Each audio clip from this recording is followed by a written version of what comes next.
started that trouble? All right, we'll get to that in a minute. Now, please understand one thing. One man is dead, the other faces a prison term. Anything you can tell us will help everybody concerned. Honest, Mr. Matthews, it's like we told you before. We didn't even know a patrolman was chasing us. If we'd known a cop was after us, we wouldn't have kept on going. We're not that dumb. This brings us to the disturbing the peace charge. I have to send everything to the DA's office, unless I can find a good reason to keep it out. Listen, Mr. Matthews, all we did is go to that town and get a bite to eat. We didn't start any trouble. Those people in Sunland Park, they hate anything on two wheels. Just because a bunch of renegade broad jumpers messed up their town.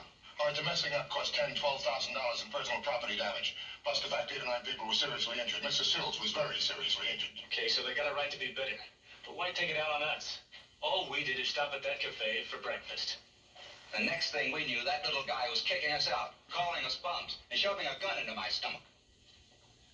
What gun? He had a shotgun. Who did? That guy in the cafe, Sills.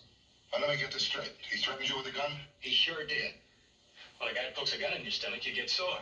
That's when Nick took it away from him and slapped him. Why, sir, I'll bet you would have done the same thing. Well, assault with a deadly weapon, that's a pretty serious charge. I hope you guys are telling me the truth. It's true, Mr. Matthews. I swear it's true, sir. Nothing would have happened if he hadn't shoved us around with a business end of that shotgun. Okay, thanks very much. That'll be all for now. Yes, sir. We'll be around all you want. And thank you, sir. For what? For believing us. What makes you think I believe you? Because we're telling you the truth.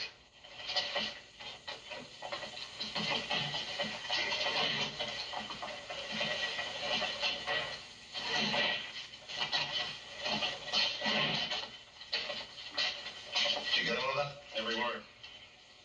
You got any theories about it? It sounded pretty straight to me. Here's a criminal records report. They've never been in trouble before. Not even for traffic violations. They look all right. Yeah, except for these. Signed statements by Mr. Sills. Also Mrs. Sills. Not one of them mentions the shotgun that Keeley and West were talking about. The gun wasn't fired, though, was it? No, but if they're telling the truth, that's assault with a deadly weapon. We better investigate this before we send it to the DA's office. Sills might have used it in self-defense. Why didn't he mention it? Why didn't Mrs. Sills mention it? What are they afraid of? You know, Dulcie, there's 2 things that bother me. Number 1, motorcycle bombs, the real ones, the one that gives us all the trouble. They go out in a mob. The bigger the mob, the tougher they get. The other thing that bothers me is the Sunland people themselves. Well, I can understand they're rather sensitive about motorcycles, and I know that Bertie Sills would like to get even for what they did to his wife. Yeah, but would he make a phony complaint against them? Would he use a gun on them and then perjure himself just to get them in trouble? I don't know. If he would, this is the guy we want, not Keeley and West. Well, how are we going to find out? I'll tell you. Have a motorcycle officer meet us tomorrow on Highway 12 out of sun and tell him not to shave. Borrow a black jacket from Hogan, the lightning bug emblem on it. I want to see how far Sills' bitterness will go with this